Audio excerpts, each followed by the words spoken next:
कौसल्या सुप्रजा रामपूर्वा सन्ध्या प्रवर्तते उत्तिष्ठ नरशार्दूल कर्तव्यं दैवमात्मिकम् कौसल्या सुप्रजा रामपूर्वा सन्ध्या प्रवर्तते उत्तिष्ठ नरशार्दूल कर्तव्यं दैवमात्मिकम् उत्तिष्ठोत्तिष्ठ गोविन्द उत्तिष्ठ गरुडध्वज उत्तिष्ठ कमलाकान्त त्रैलोक्यं मङ्गलं कुरु मातः समस्तजगतां मधुकैटभारेः वक्षो विहारिणि मनोहर दिव्यमूर्ते श्रीस्वामि निःश्रित जनप्रिय दानशीले श्रीवेङ्कटेश दयिते तव सुप्रभातम्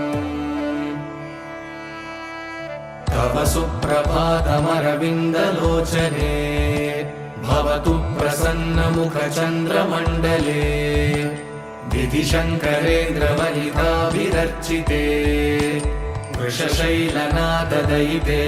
दयानिधे अत्र्यादिसप्तऋषयः समुपास्य सन्ध्या आकाशसिन्धुकमलानि मनोहराणि आदाय पादयुगमर्चयितुं प्रपन्नाः शेषाद्रिशेखर विभो तव सुप्रभातम् पञ्चाननाब्ज भव षण्मुखवासवाद्याः त्रैविक्रमादिचरितं विबुधास्तु वन्दी भाषापतिः पठति वासरशुद्धिमारा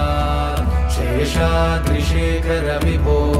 तव सुप्रभातम् ईषत्प्रफुल्ल सरसीरुहनारिकेलफूगद्रुमादिसुमनोहर पालिकानाम् आवादिमन्दमनिलः सह दिव्यगन्धैः शेषाद्रिशेखर विभो तव सुप्रभातम्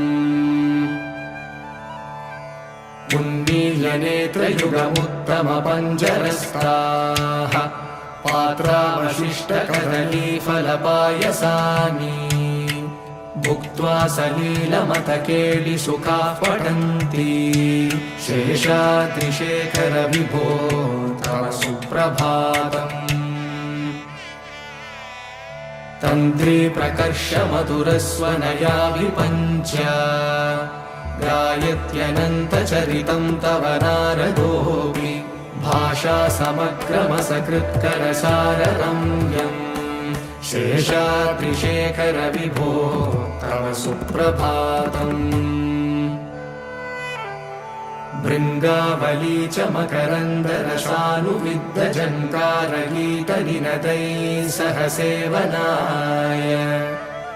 निर्यात्युपान्तसरसी कमलोधरेभ्यः शेषाद्रिशेखर विभो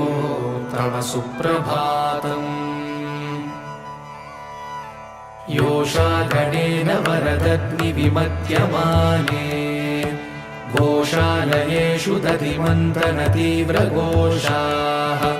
रोषात् कलिं विदधते ककुभश्च कुम्भाः शेषाद्रिशेखर विभो तव सुप्रभातम्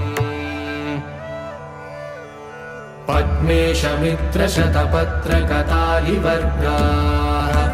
हर्तुं श्रियं कुवलयस्य निजाङ्गलक्ष्म्या भेरे निनादमिव बिभ्रति तीव्रनादम् शेषाद्रिशेखर विभो तव सुप्रभातम् श्रीमन्नभीष्टवरदाखिल लोकबन्धो